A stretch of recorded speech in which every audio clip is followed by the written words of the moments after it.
Akhirnya supporter Indonesia dan Malaysia bersatu. Hehe.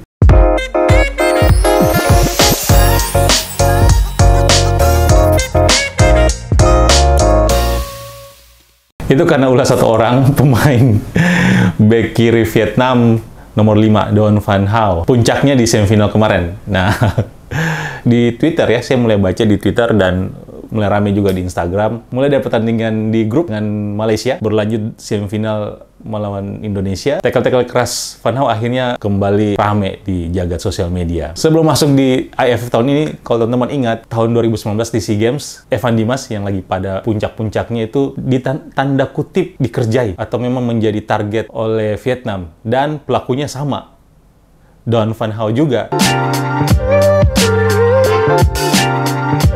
Sehingga Evan Dimas harus keluar, dan kalau kita lihat di foto-foto, di video, atau kita nonton di tahun 2019 itu, Evan Dimas harus didorong dengan kursi roda di lapangan ya. Ya, pelakunya sama, Don Van Hao juga. Untuk tahun ini Malaysia kena getahnya di babak penyisihan di grup.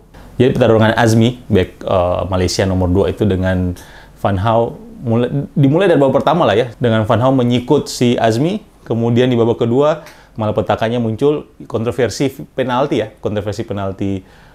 Malaysia yang dimulai dari pelanggaran antara Van Hao dan Azmi.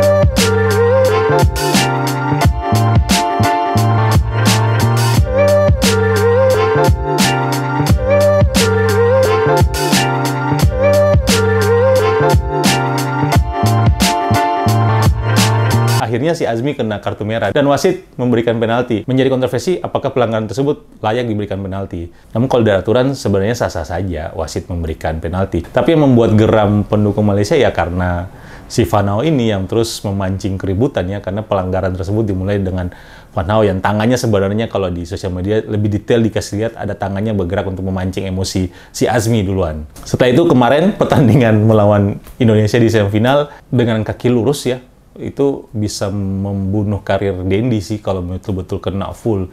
Yang membuat jengkel publik jadinya adalah ciri khas dia adalah dia mengerang kesakitan duluan padahal dia yang pelakunya.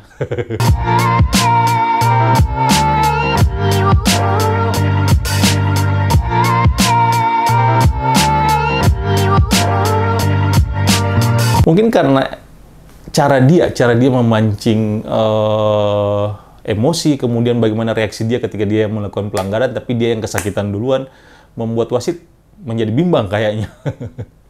Ya, itu juga mungkin sudah harus ada VAR juga. Yang membuat jengkel lagi, kalau saya pribadi membuat jengkel, kalau teman-teman perhatikan videonya, reaksi si pelatihnya. Aduh, senyum-senyum, kemudian seperti memang sudah direncanakan bahwa Van Hao memang bertugas untuk sapu bersih pemain-pemain andalannya Indonesia ya, atau pemain-pemain andalan tim lawan. Pertandingannya malam tuh Indonesia-Vietnam. Sabtu pagi mulai rame sosial media Twitter, pendukung Malaysia men-tweet, kemudian pendukung Indonesia masuk di situ mengejar atau membuat opini tentang Van Hao.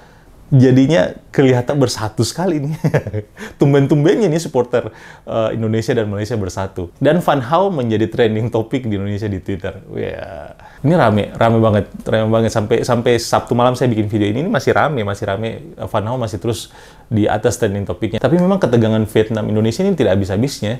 Shin Tae-yong dengan pelatih Vietnam memang terus ada perang urat saraf. Pertandingan tadi malam pun itu mereka tidak bersalaman. Berpapasan tapi tidak bersalaman setelah pertandingan.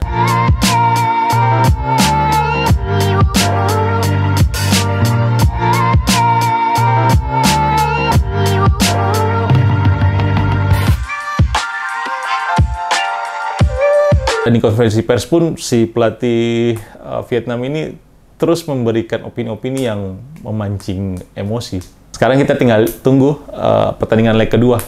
Menurutku ya memang pertandingan kemarin Indonesia oke lah ya. Semua memuji permainan anak-anak timnas. Tinggal bagaimana di leg kedua, karena kita tahu juga publik Vietnam itu total juga dalam mendukung timnasnya. Semoga timnas di Vietnam nanti mainnya lebih gocer, bisa mencetak gol, dan kita bisa membalikan keadaan untuk masuk ke final. Oke, itu dari saya. Sampai jumpa di berita-berita update lainnya. Bye.